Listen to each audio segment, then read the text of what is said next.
So Knockout City will be a free game with PS Plus for November of 2021. I've had a little bit of a skim of the trophy list. It's a massively multiplayer dodgeball game, and the trophy list looks like a long ass grind that may test your patience. And not only that, it's also apparently incredibly glitched. So in this video we're going to take a look at the trophy list, so let's go.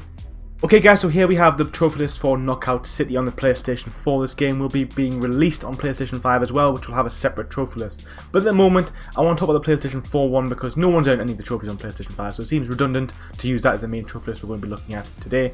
And the reason why that is because I like to look at how many people have actually earned the Platinum at this current time. So we can see there's 5,100 game owners, which is not a lot for PSN profiles.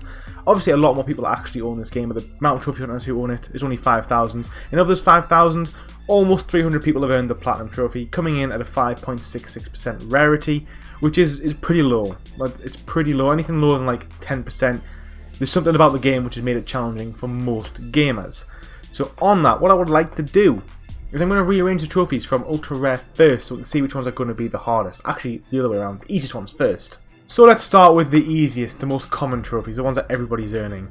Now, this game is a multiplayer dodgeball game, as I've already said. So that has like dodgeball mechanics, like throwing and catching, and kind of like dodgeball, but you know, in a city. Shocked by the name. It does look really cool. It does look fast-paced. I just think the trophy list looks like, again, it's one of those multiplayer games where they kind of want you to. They basically use the trophy list as a way to extend your time with the game, which I'm all for. But when it's a multiplayer game, I still stand by the fact that the trophy list should be there to get you into the online, and then once you enjoy the online, you then continue playing it. You shouldn't have to continue playing for the trophies, because it's kind of like you're going to grind through and then you're just grinding out, especially if you don't enjoy it. The first couple of trophies are things like throwing a cage player off the map, catching a sniper shot, in a hideout, tackle the target dummy off the roof, like, you know, quite miscellaneous stuff.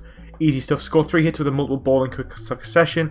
50% of people are getting these trophies, so these are trophies that you're probably going to just earn as you play. For being an MVP in a 3 or 4 player team 5 times, that's actually quite common. Okay, it must be easy then, because usually being MVP, most valuable player in a game online, involves some level of skill. There's also another trophy for score 10 kills without being KO'd yourself, so that's a 10 kill streak. And that's, again, almost 50% common. So it must be quite easy to actually achieve in this game somehow.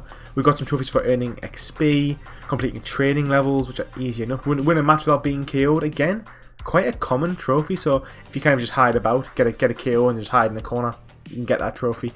Most of these trophies, I did a little bit of reading before for this game, and most of the trophies can be earned through just playing the game, and you will probably earn a lot of them that way. There is, however, some of them which won't. So these all look very specific, very circumstantial. For example, kill 2 opponents with a single bomb ball. These are things that you kind of can't boost really, unless you probably could boost them, but you're going to struggle to get them every single game. You can't just go out and go, okay, I'm going to try and kill KO 2 players with 1 ball, because the circumstance has to be right. You have to find 2 players next to each other to actually get that. So that can be frustrating. Win 30 matches, straightforward. In back alley brawl, avoid a thrown dodgeball by entering a tube. So I think that's the map which has like all these tubes up in the air. I mean, that, again, you could kind of just stand there, and as soon as someone came with a ball, you just jump straight in and bam, vamoosh. Now, there is some contracts in this game, and contracts are basically like challenges. There's daily contracts, there's seasonal contracts, and there's event contracts. So here are some trophies for finishing 5 season contracts, 5 event contracts. We then got some more map-based trophies, so in Rooftop Rumble, kill 3 players without leaving a bridge. Again, circumstantial, you have to stand there on that bridge and hope you can manage to beat 3 players. It could be frustrating.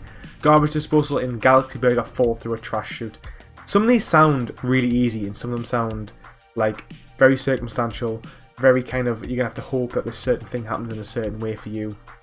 We then got play 100 matches, 1000 KOs, pretty straightforward stuff. KO an opponent while riding a car, again, half these trophies are just so like very circumstantial. I've said that a lot, but that's because kind of how I feel about this. It makes me feel a bit uncomfortable as a trophy hunter.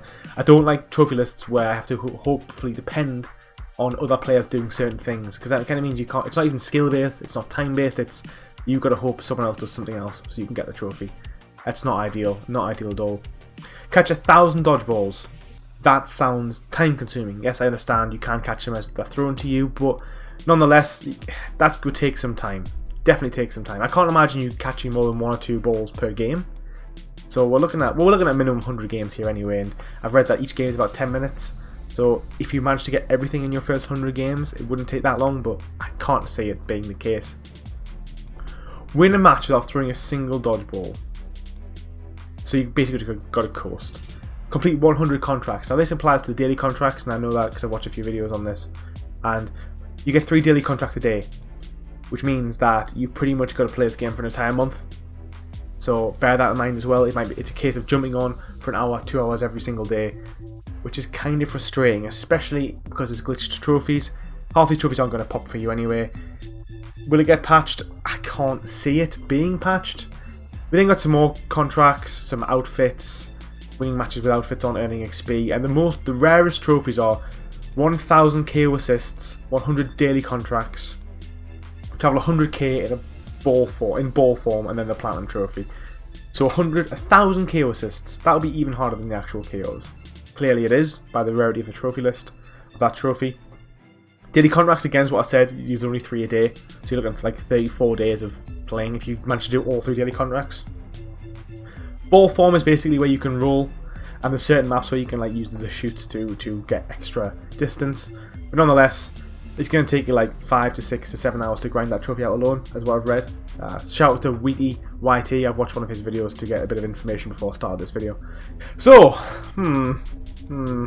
well guys, there was the trophy list for Knockout City. My thoughts on it. Well, firstly, it's got a very glitched trophy list, or does at this current time before the PlayStation 5 version is actually released. Will they patch it? Maybe they will. I mean, I played Avengers personally when it came out, and they patched it time and time again, and the trophy list just never really got completely fixed. I still get people commenting on the video I did over a year ago about how to fix your glitched trophies with Avengers. I still have people commenting on that right now, almost over a year later, so I know it was never fixed. I feel like when a game comes out with glitched trophies, they'll always be glitched for somebody. So that's always going to be a massive risk. I think this trophy list is heavily reliant on other players doing certain things. I think that makes me feel uncomfortable. Like, you could be playing this game for 50 hours and you could have every trophy after 40, and you could just be playing and playing again, hoping that somebody would do a certain thing. I mean, that's not to say you couldn't boost it. If you had enough players, you probably could boost certain trophies, and that would probably be my recommendation, because otherwise you're going to have one hell of a frustrating time. This looks like it's easily a 60 to 100, maybe 100 plus hour game for the Platinum Trophy. It does look like a fun game, but it looks like a game that maybe could get stale after 25-30 hours, unless you're playing with a massive squad and you're having a great time. But most multiplayer games with your friends are always better anyway. So yeah, I'm not going to play this one, but let me know if you are in the comments down below. Thanks very much for watching. I'll see you in the next video. Take it easy.